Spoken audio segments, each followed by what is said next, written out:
Daily Trust News Center. This is the News Hour.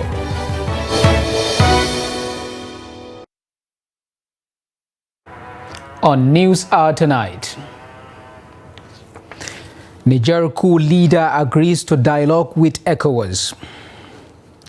Serap sues Godswill Akpabio, Tajuddin Abbas over plan to spend 110 billion on bulletproof cars. Gunmen attack Ofargayan days after mosque building collapse. And on the foreign scene, death toll in Hawaii wildfire now at 93. Hello and welcome to Trust News Hour. I am Abdurrahman Omar. Thanks for joining. A team of prominent Islamic scholars from Nigeria met with Niger's military leaders over the weekend, with both parties agreeing to intensify dialogue as the preferred option for resolving the political impasse in the country. The Islamic ulamas led by Sheikh Balalo met with General Abdurrahmani Chiani for several hours in Niger's capital Niamey, during which they deliberated on all the issues, including the demand by ECOWAS leaders that former President Bazoum be reinstated. Balalo, who is the national chairman of Jama'atul Izalatul Bid'ah wa Iqamatus Sunnah, said the clerics were in Nigeria on behalf of President Bola Tinubu, who accepted their request to intervene. General Chiani, who accorded the team warm reception, said the doors of Nigeria's leadership were open to explore diplomacy and peace in resolving the matter. General Chiani, however, said it was painful to the coup leaders that the ECOWAS leaders did not hear the side of the story before issuing the ultimatum to them to quit office. He claimed the coup was well intended, stating that the military struck to stave off an imminent threat that will have affected not only Niger Republic but also Nigeria. He also apologized for not according the team sent by President Tinubu, led by former head of state, General Abdul Salami Abubakar, the required attention because they were angry about the ECOWAS ultimatum. Meanwhile, the reactions have continued to trail the claim by Asari Dokubo of running a private army that is working for the Nigerian government to provide security in some states. Residents of Imo State have described the claims as inappropriate and say it will be unfortunate if the assertion is found to be true. Ajibadi Awofoso tells us more in this report. Imo is one of the states listed by Asari Dokubo, where his private army operates. There are speculations that the state government may have called for their services in light of the insecurity bedeviling the state. And these speculations may be true, as most of the stakeholders acknowledge they are present and seem to vehemently oppose the operations of the private army in the state. This stakeholder claims the Dokubo army operates brutally outside the rules of engagement. He brought in people who does not respect the culture of the people. He brought in people whose objective is to come and destroy the livelihood of the people, kill them, exterminate them, to take over our security instead of protecting the people. Residents all seem to agree that the use of a non-gazetted outfit for such significant security role is unacceptable. That is wrong. And of course, the authorities have not said anything. He was with the president at last time. So I would believe that he was with the president. Use the right word. Militants claiming to be army. It is now time for the army, Nigerian security system to rise. What I mean is the Navy, the Air Force, the police, to go after those men. Saying that he has a military, outfit. I don't know if it is constitutional.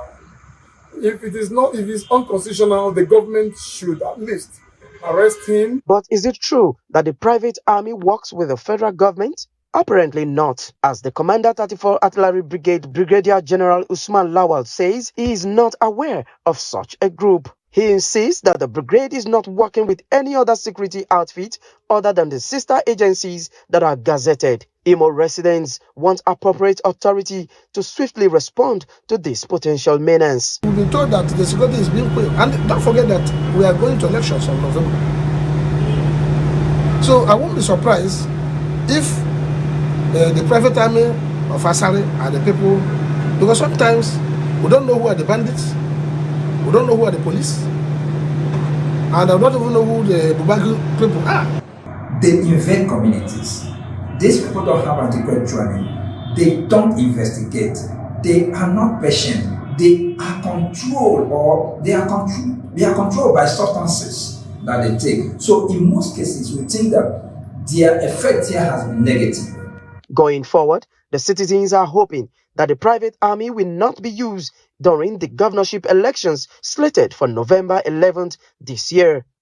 Ajibade Awofeso, Trust TV News, Owerri. All right, we now have joining us in the studio Captain Bish Johnson, former U.S. Army captain and security consultant, national defense and military strategist. Thank you so much for taking the time to join us this evening on News Hour. Good evening, and thank you for having me. Yes, all right. To dive into it, tell us, what do you make of the claims made by the former Niger Delta militant, that is Asari Dokubo, that he now has an army that is helping federal government to defuse some of these insecurity-prone areas in the country? What do you make of that? Well, my view is that this country does not need private army.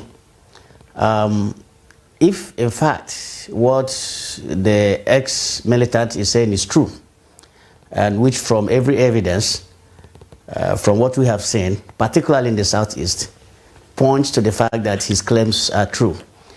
Because Southeasterners have long complained that some of the people who are perpetuating the violence in the region are not Igbos, that their Igbo language is off from the Central Igbo that is spoken by most people from the Southeast. Then it portends a grave danger for this country, because it will undermine our own state-owned security agencies and the army. And I tell you this, there is one old and popular adage that says that, look, the issue is not to give a monkey water with a cup. The issue is, after the monkey is done drinking the water, how do you recover your cup? You know, we have seen, and this should be a guide for us. We have seen where private armies are used and what the aftermath has always been, even in our own country here. All right. Back here at home, it kind of reflects the situation in the Southeast, don't you think, where citizens are trying to restore normalcy and snatch the region from the grift of sit-at-home declarations, and by already set individuals, some of which are not even residing in the country? Yes, exactly what we're saying in the Southeast. The Asari Dokubo private army is part of the elements in the violence that you see in the Southeast. You know, because they have everything to benefit, so long as the violence in the Southeast is perpetuated. Because remember, this is a private army that is being paid. And so to the extent that those violence continues, they will remain in business. And so they have interest in saying that there is long-term perpetuated violence in the Southeast. But luckily enough, the people of Southeast have realized that those who are perpetrating the violence in the Southeast don't even reside there. Like the instance that you've mentioned, where one man sits in Finland, he's protected by the Finnish government, is in a sanctuary, and is giving order for people to sit at home. If you fail to sit at home, you're killed. All right. If they sit at home is a popular exercise, you don't need to force the people to do it. They will ordinarily on their own obey it. But because it's a very unpopular exercise, that is why they are using force and violence to impose it on the people. All right. Lastly, before we let you go, what can be done, or rather, what is being done in order to curb the activities of individuals and outfits making such kind of claim that they are fighting for the people, but at the same time, they are oppressing these people that they are claiming they are fighting for? It's not only that they are oppressing these people, they have commercialized all their activities. It's a commercial gang that is making money, you know, for themselves. Nobody else but their own financial gains. But what is happening right is that citizens are rising up. They're standing up. There's a coalition of civil society organizations, Ndibo Action Group, Concerned Citizens of Nigeria. They have come together to stage a mass protest to Phoenix Embassy to demand that the Phoenix government arrest, extradite, and hand over to Nigerian government Simon Ekpa, so that he could stop giving those illegal orders. All right, Captain Bish Johnson, former U.S. Army Captain and Security Consultant, National Defense and Military Strategies. Thank you so much for taking the time to join. Security Consultant, National Defense and Military Strategies. Thank you so much for taking the time to join us on News Hour this evening. And Security Consultant, National Defense and Military Strategies. Thank you so much. Captain Bish Johnson, former U.S. Army Captain and Security Consultant, National Defense and Military Strategies. Thank you so much for taking the time to join us on News Hour this evening. Thank you for having me. Just a day after the death of 10 people following the Zaria Central Mosque structural collapse, suspected bandits have invaded Zaria, killing 2 people, abducting 1 person. Security source said that the bandits who arrived at Kofargain area of the ancient city around 11 p.m. Saturday night started shooting sporadically to disperse people before killing their victims. Kofargain area has been the gateway for the suspected bandits in the past 2 years whenever they want to strike an attack in any community of the ancient city. It is an outskirt where the Gambosawaba Central General Hospital and locust houses are situated, and the same area where a custom officer was abducted and spent 69 days in captivity before being released after payment of ransom. A family of a renowned Islamic cleric, Sheikh Ibrahim Musa Albanun Kure, murdered in Gombe, has called on the state government to sponsor education of his children. Sheikh Kure was killed by suspected thieves on Wednesday night at his residence in Tabra, Gombe Metropolis. Ibrahim Ismail visits the bereaved family and sent in this report. Wannan hadisin ya isa ya zama hujja ko bai isa ya zama hujja ba. Sheikh Ibrahim, popularly known as Albanin Kuri, was brutally murdered here. It was an incident that shocked not just his family, but the entire people of the state. According to the victim's relative, this is the third and the worst attack at the victim's residence which claimed his life. Wannan caccaka wukan nan a zuciya, sannan aka sa abun duka aka daddake kaman tabariya. I was saddened by the continuous stabbings and beatings of the victim. He was wounded on the head. This gruesome killing must be painful to anyone. To dole ya ci ma mutum rai kowaye shi. To wannan shine yafi damuna. They took his funds and that of his wife, including an ATM card. Wannan abun da ATM da wayar matarsa. Until his death, 43-year-old Kuri survived by 2 wives and 7 children who now need assistance. Gwamnati ta taimake shi, ta taimake mu duka, ta taimaka masa gefen ‘ya'yansa. Government should help him by sponsoring his children's education. This is our prayer. Nothing is better than education. Don wannan gefen shine yafi. Gombe State Governor Inwa Yahya, who attended funeral of the late Sheikh, shown commitment to ensure justice for the family. To that effect, restriction of movement has been imposed from 12 a.m. to 6 a.m. in Gombe State capital. Islamic clerics have reacted to the incident, calling on authorities to strengthen security. To idan gwamnati ta dakile hanyoyi na samuwar kwayoyi. If government blocks supplies of illicit drugs, this can reduce crime rate in Gombe State and the entire country. Let Sheikh Kuri is gone, but his contributions to Islam and teachings will continue to be remembered. Ibrahim Ismail, Trust TV News, Gombe. The Nigeria Union of Journalists NUJ Zamfara State Council has called on the state government to strengthen its collaboration with the federal government towards addressing the security challenges facing the state. The union, in a communique signed by the state chairman Ibrahim Maizari and Secretary Ibrahim Gada, said the Congress expressed concern over the return of incessant attacks and other forms of insecurity across the state and its negative impact on the people. The NUJ Abuja State Council, while commending the present administration of Governor Dauda Lawal for initiating State Security Trust Fund as part of its measures towards addressing the security situation in the state. It advised the government to immediately set up a special security committee with membership of traditional rulers, retired security personnel in the state, as well as other relevant stakeholders. It stresses the need for the state government to, as a matter of urgency, roll out palliatives for people of the state to cushion the devastating effects of fuel subsidy removal by the federal government. The Lagos State Governorship Election Tribunal on Saturday resumed sitting for the adoption of final written addresses in the petitions filed by the governorship candidate of the Labour Party, Bade Rhodes Vivo, and his counterpart in the People's Democratic Party, PDP, Olajide Adediran, popularly known as Jandur. Rhodes Vivo and Jandur are challenging INEC's return of Sanwo-Olu and Hamzat in the March 18 governorship election in Lagos State. Adopting their addresses, the four respondents in the suit, INEC, Governor Babajide Sanwo-Olu, his deputy Obafemi Hamzat, and the All Progressives Congress, APC, prayed the court to dismiss the petition.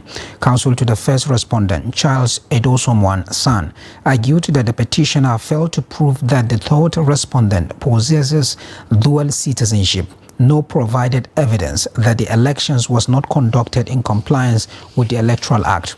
Counsel to the second and third respondents, Wale Olanipekun San, also argued that the initial ground of the petition is on non-qualification.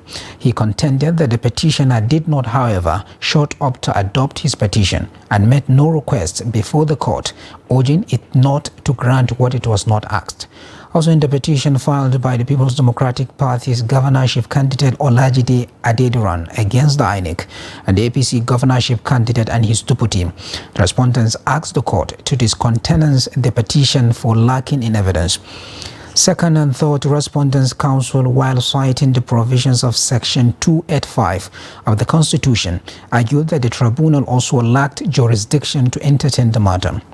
The petitioner has pleaded with the three-member tribunal led by Justice Arum Ashum to discountenance all the arguments that the case is beyond the jurisdiction of the court and it is not a pre-election matter as they claimed.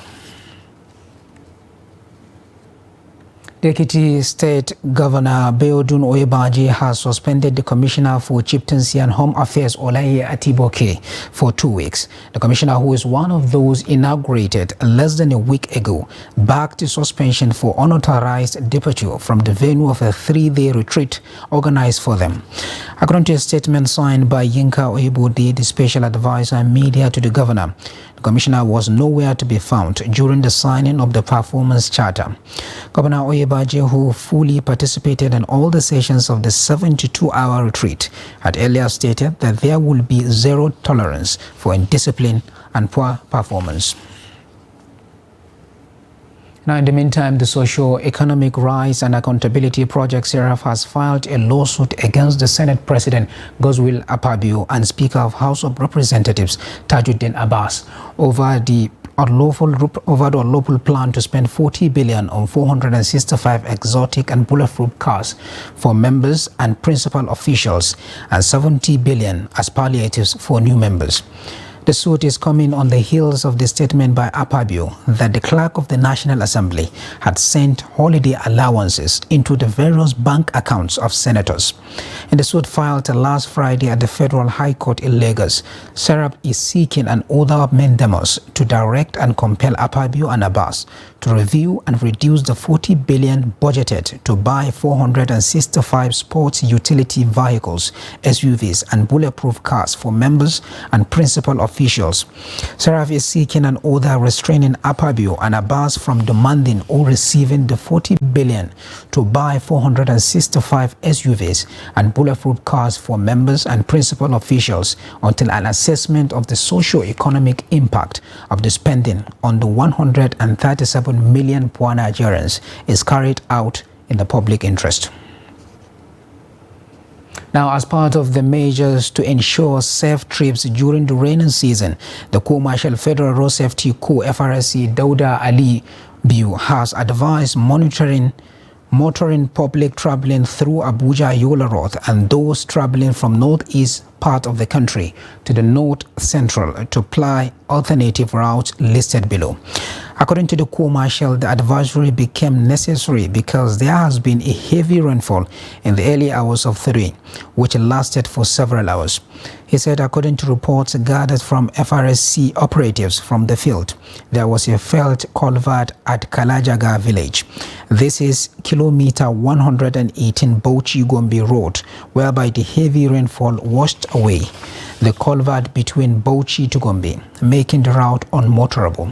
He then advised motorists from Abuja heading to Yola to go through Abuja, Jos, Bauchi, Darazu, Nduku, Gombe, Yola, while motorists from Yola to Abuja should ply Yola, Gombe, Duku, Darazu, Bauchi, Jos, Abuja, respectively. FRSC operatives are currently on ground controlling traffic and diverting vehicles at the affected section of the route and ensuring safety for all. A statement from the command said. Now, a heavy downpour has led to the collapse of bridge along Bauchi and Gombe Federal Highway, halting movement of goods and services on the busy road. Trust TV reports that this is the umpteenth time in recent years that a bridge or portion of the road will be washed away after a downpour. Last year, a bridge under rehabilitation on the road collapsed 3 times. Trust TV's correspondent reports that the recent collapse happened after a downpour that lasted several hours between Saturday night and Sunday morning. The affected road links commuters from other parts of the country, the northeast states of Gombe, Adamawa, Taraba, and parts of Borno through Bauchi State.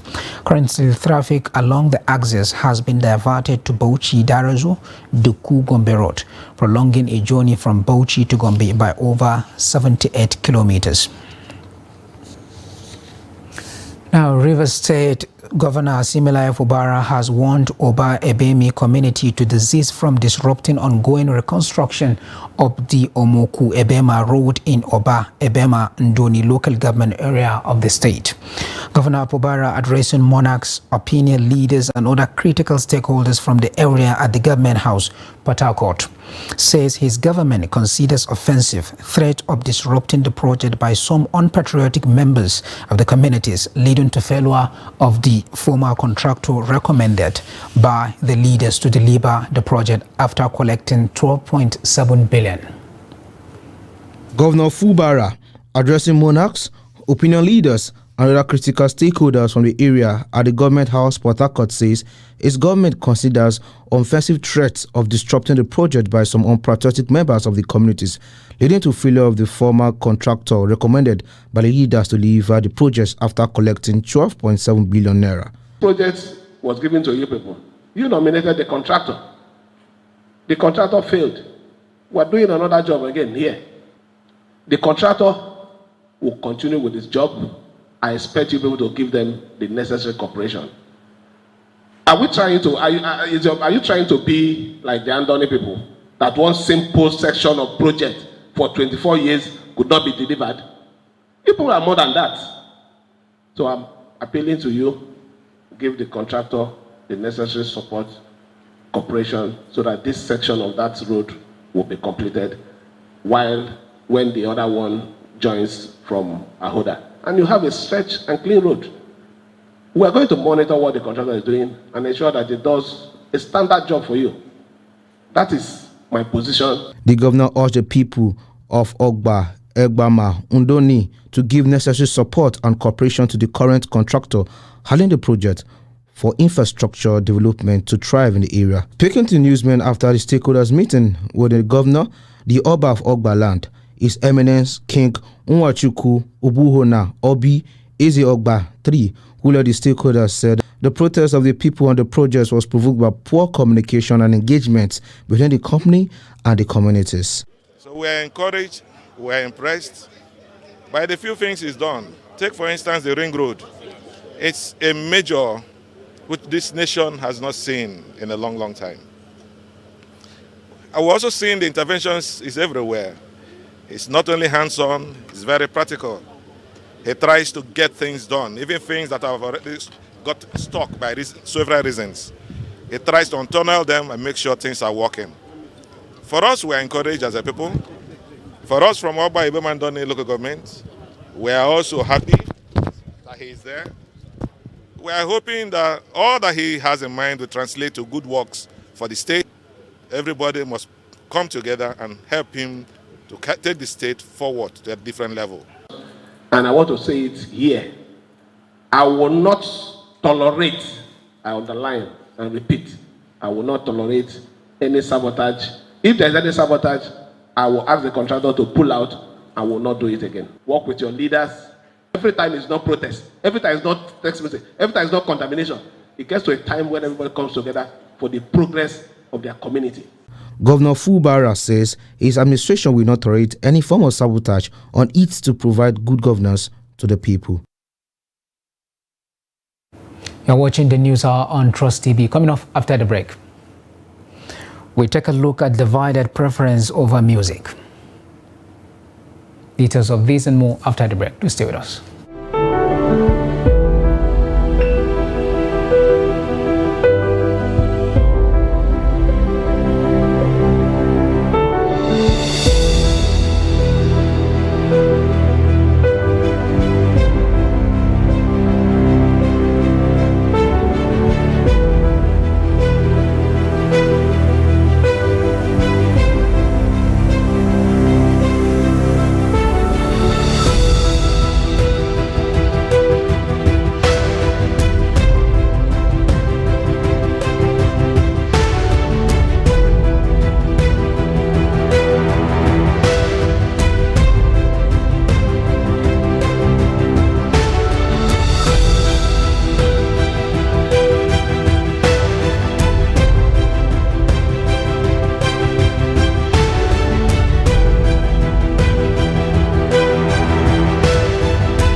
Welcome back, and in case if you are just joining us, this is the news hour on Trust TV, and here is a recap of some of our top stories. Nigeria coup leader agrees to dialogue with ECOWAS, and Seraph sues Godswill Akpabio, Tajuddin Abbas over plan to spend 110 billion on bulletproof cars. Now moving on to other stories. The debate around the need to provide definite rules for traditional rulers in the nation's constitution continue to take center stage at different forums. Prior to independence, traditional rulers play a leading role in the society. This is due to their proximity to the people. But their influence in the governance structure has been on steady decline. It is against this backdrop, Trust TV's Abubakar Abdullahi takes a look at the situation. His report is as presented from our studio. Lack of section or clause in the constitution spelling out the clear rule of traditional rulers has triggered an underlying debate on how the absence of such is affecting different communities in one way or the other. Traditional or community leaders were before now in charge of governance of society, where they play executive, legislative, and judicial functions. As society grew, these functions were taken away from traditional rulers, and continuously society are feeling the negative effect of lack of these powers with traditional institutions, despite their importance in shaping the society. Emir of Azara, a first-class traditional ruler in Nasarawa State, Kabiru Ibrahim, explained reasons behind the downward trajectory. Already we have various roles that we play, both judicial function and executive function, and we have been doing that effectively.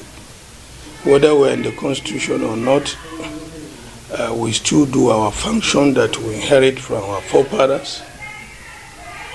But we think that because of changes in time, societal changes, in those days, as an emir, you can decide to say, this man should go to jail, this one should be executed. But you know, with the change in societal changes, things are not like before. To find solution to the problem, the monarch says funding traditional institutions will make the institution more viable and result-oriented, especially in addressing the security situation in the country. The issue of whether funding of a traditional ruler is concerned, I think again depends on which of the state you belong to, or the government that of each state have the way they take care of their traditional ruler. And that most states, they still try their best. But if you go to other states, unfortunately, the traditional ruler, they have nothing to write home about. And you know that you cannot be able to function effectively as a traditional ruler without proper funding. The traditional ruler is of the opinion that most traditional rulers in the modern day society are professional in different fields of endeavors, and by giving them constitutional roles, governments will leverage their various expertise for the benefit of the society. An academic and traditional title holder of Mahakama Wamba, Mukhtar Waki, says people at grassroots accord tremendous respect to traditional rulers, who are the custodian of their cultural heritage. You see, where they got it wrong was that most politicians could not convince and direct subjects to do their bidding. They prefer to listen to the traditional rulers because they see them as custodians of custom and tradition. Growing population and lack of constitutional growing population and lack of constitutional rules have been undermined their influence in governance and the society. End. Youths in Bauchi State have urged the federal government and state governments to expedite action in dealing with the economic hardship being faced by the people. They raised the concern on the sidelines of this year's commemoration of the World Youth Day, a day set aside by United Nations. Trust TV's Adamu Imam reports.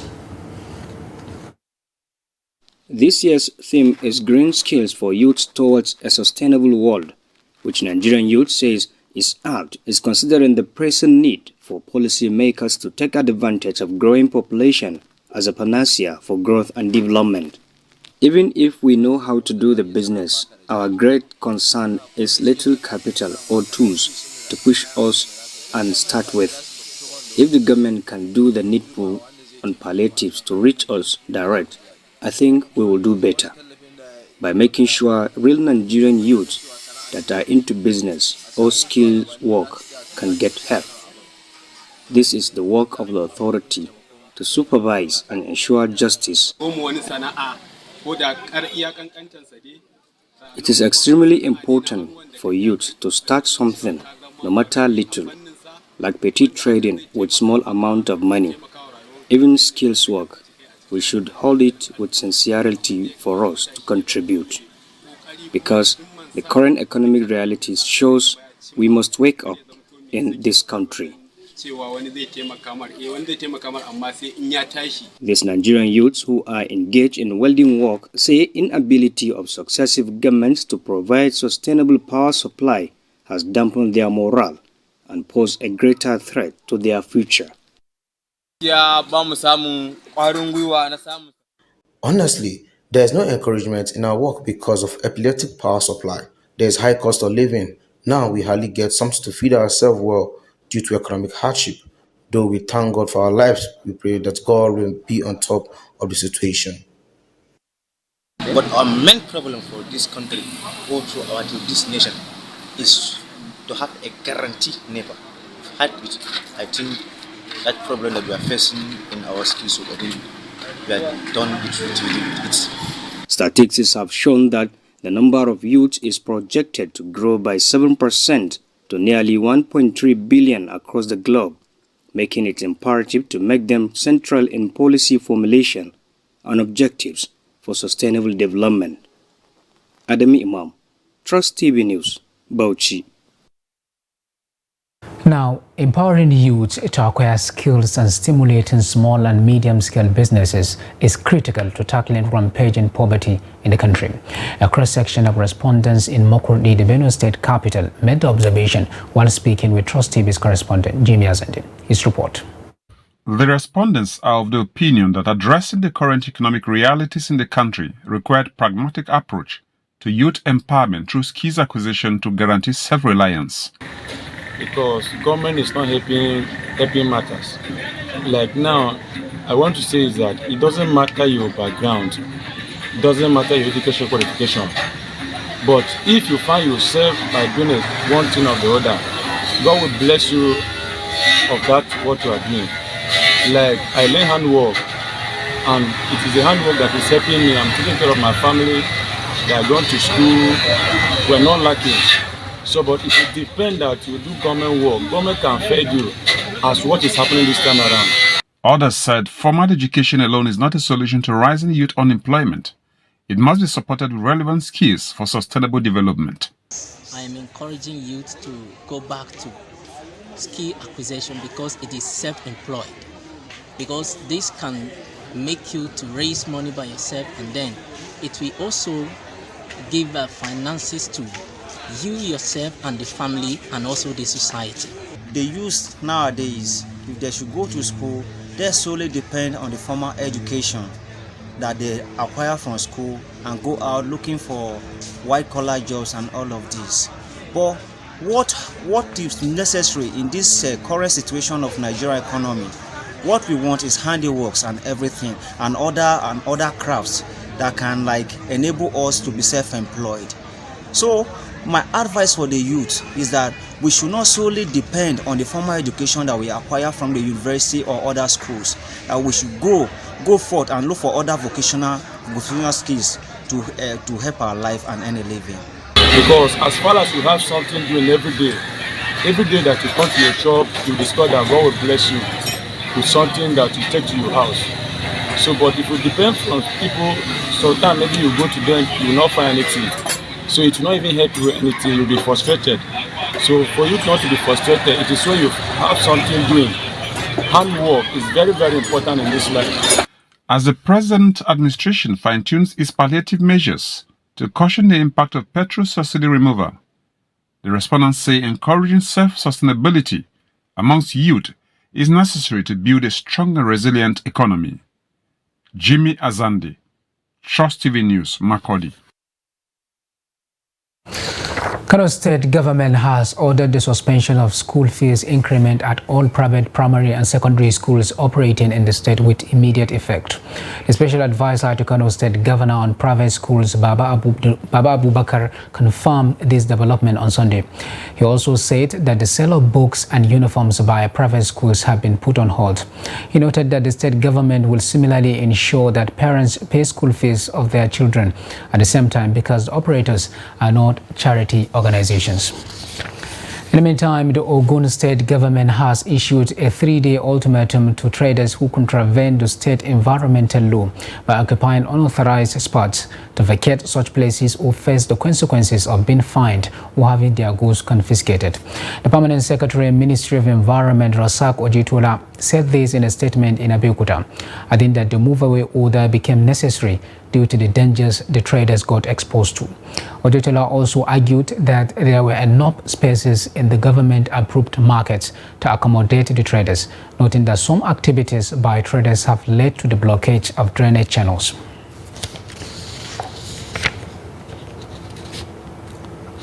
The Zamfara state government has rolled out a special modified medical outreach program aimed at addressing critical healthcare needs and improving the quality of life of the people.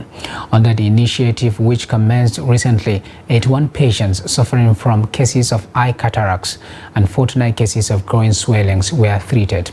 A statement by the governor's spokesperson, Suleiman Idris, said that the special outreach is designed to cover monthly 1,000 patients with growing swellings, 200 vesicovagal fistula repairs, VVF, and 1,000 patients with eye cataracts.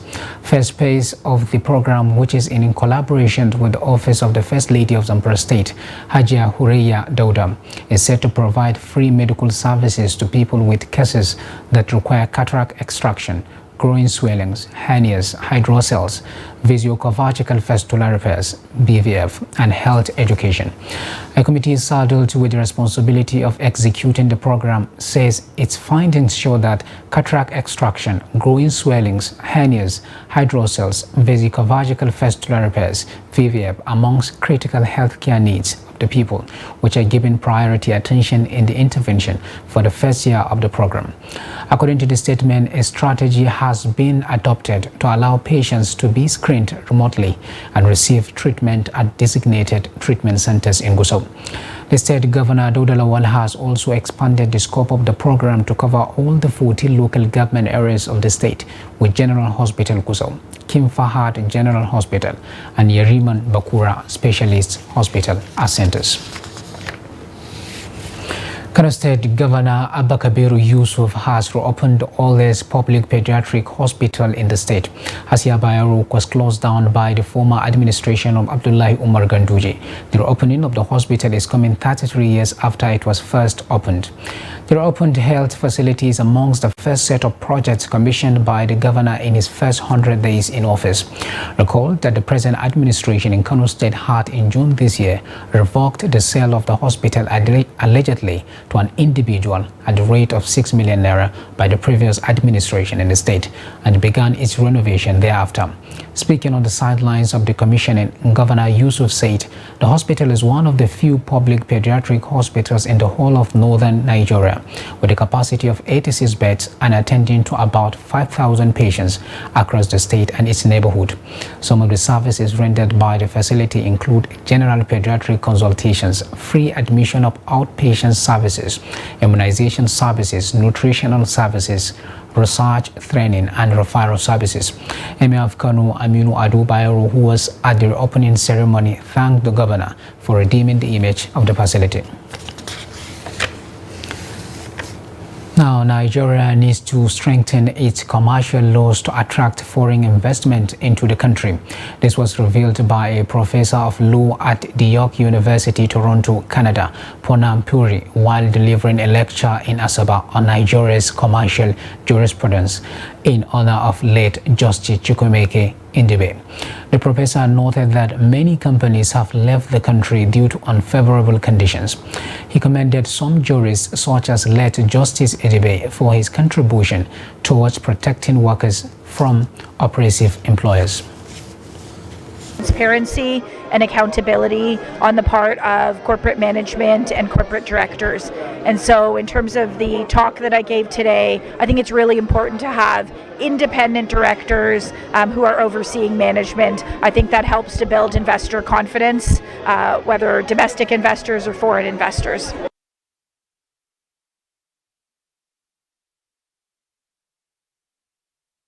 Know that a lot of lawyers are still analog. They've not, their offices are not fully digitalized, so they don't have those equipments for doing, to key into the e-filing system. So the resource center, the e-library resource center, will also serve as a hub for them to come and do that work. It will also assist lawyers in Asaba and environ in keying into the e-filing regime that the High Court is coming into in September. Oh, amazing, amazing. This is a man who stood for excellence, for everything that had to do with good education, making things, doing things right. So with the e-library, it's going to encourage lawyers to do things right. As a loving father and family man, more importantly than anything else, in terms of what I remember, I also remember him as a person that anywhere I went with him to, he was accorded a lot of respect.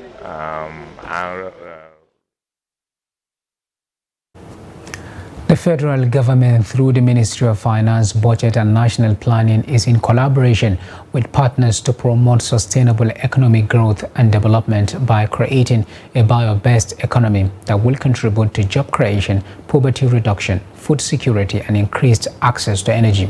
This was revealed at the South-South Regional Sensitization Exercise in Asaba, Delta State. The sensitization, which was aimed at developing modalities for the implementation of the Cassava bioethanol project, as well as educate the stakeholders for their buy-in, attracted many cassava farmers and university researchers. The promoters say development of the cassava bioethanol value chain is a veritable pathway to revamping the country's economy.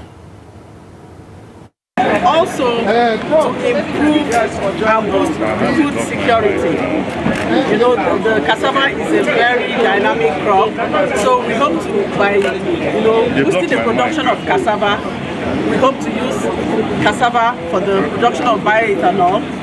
We can also use cassava in our various industries. We know that it will be possible because there is now a will.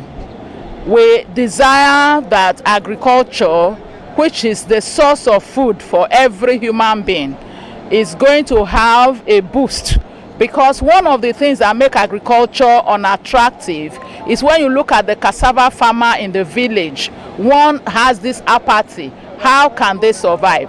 But with this biofuel coming out of cassava, it means that there will be more demand for cassava products.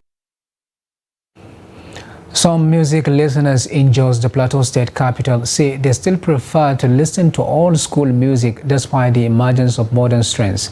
Others, however, say they listen to modern day music melodies because they are more entertaining and relaxing than the old school melodies. Trustee Bizado Musa reports from the state capital, Jos.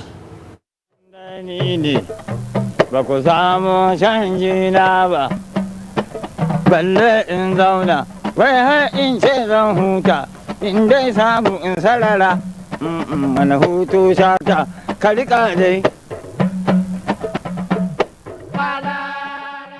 Virtually every street of a town you walk in nowadays, especially in the Hausa setting, you hear music of modern legends who have won the minds of hundreds of people.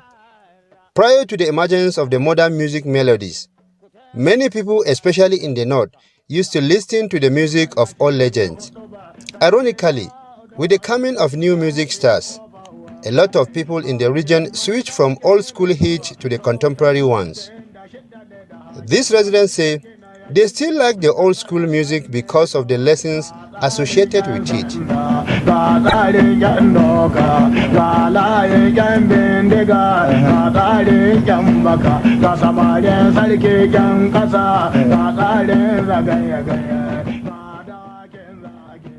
Those old musics you see are educative.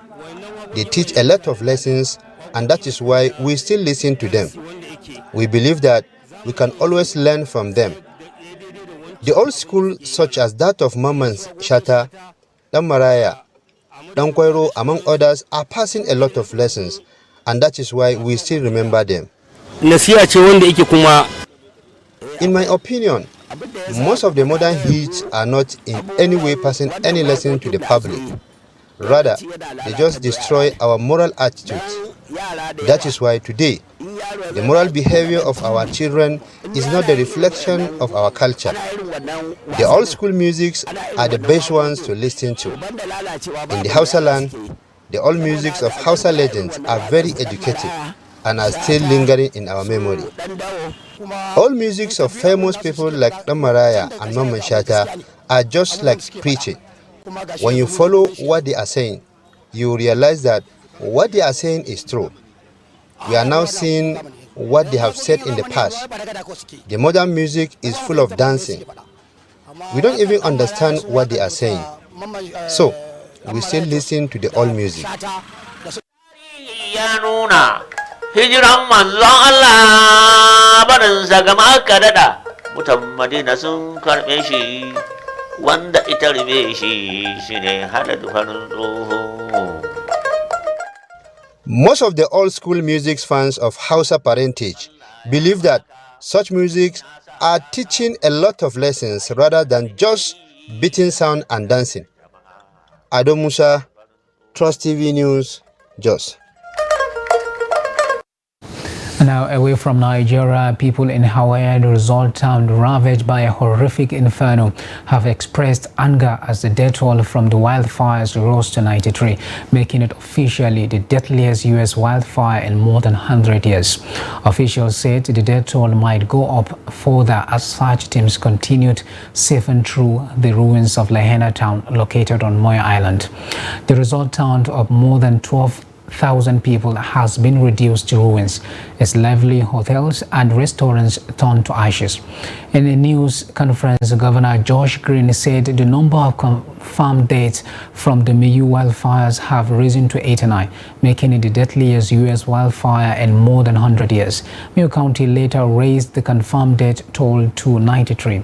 The latest figure exceeded the 85 people who perished in a 2018 fire in the town of Paradise, California, and was the highest death toll from a wildfire since 1918, when the Clockhead fire in Minnesota and Wisconsin killed 453 people.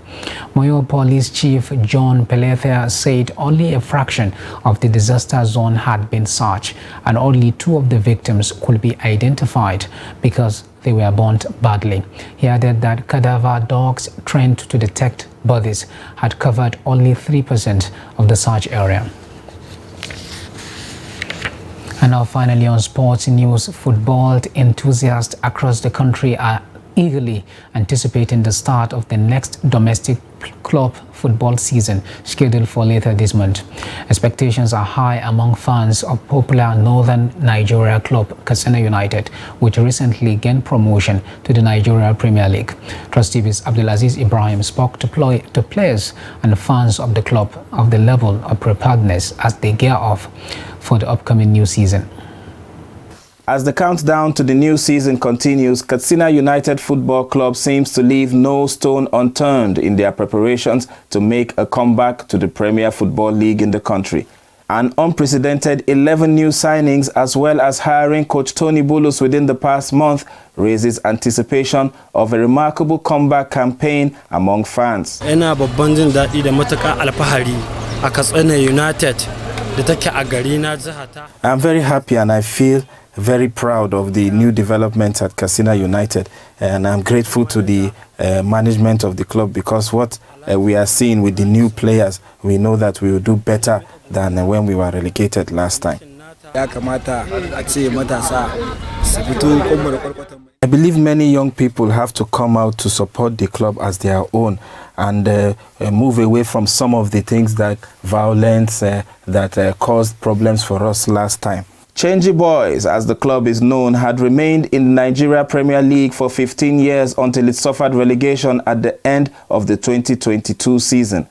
Recently recruited players believe rigorous training, among other factors, will propel the team to a successful season. From what I'm seeing, they are really ready for the league, because from the standard of the players, the standard of the players and the encouragement so far. I think, and the programs from the coaches, both the former coach and the new incoming coach too, I think they're very sound from what we are seeing, and the love in the camp too. That's the most important thing that will push us up, I think. So, and the commitment of the players, I think we are very ready for the league. If they say the league should start tomorrow, we are very fit for the league. The way I come here, I see the fans, the crowd. If I come play match here, the management, they are so good this time around. They are okay. Yeah, the environment myself is good to me. They have to, the way I want to talk, they have to pray for us. We come here, we will give our Mazama support. They should give us our Mazama support. But by the grace of God, we will try our best to do well by God's grace. Analyzing the roster of this football club with the new inclusions shows the right mix of experienced veterans and emerging talents. In the world of football, the coming season holds endless possibilities. Abdulaziz Ibrahim, Trust TV News. We're still on sports news. Heavyweight Anthony Joshua spectacularly knocked out Robert Helenius with 1 point in round 7 after boxing tentatively in the first half of the fight at London's O2 Arena. The 33-year-old Brighton, who was judged by fans during the fight, landed nothing of note until an overhand right ended Helenius' night. The win, Joshua's first stoppage win in 2.5 years, set up a blockbuster fight with American Deontay Wilder in January. After the knockout, an emotionally charged and smiling Joshua climbed out of the ring, high-fived fans and shared a beer with Irish mixed martial arts star Conor McGregor.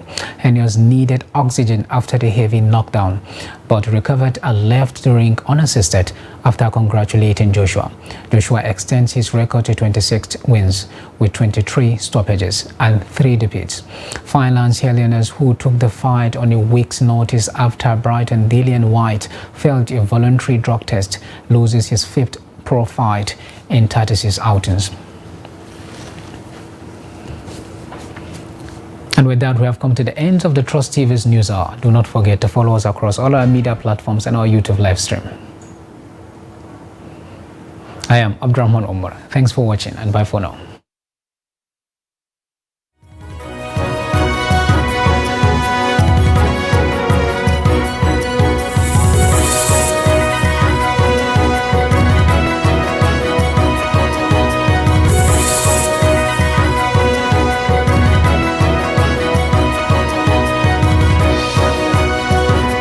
From the Daily Trust News Center, this is the News Hour.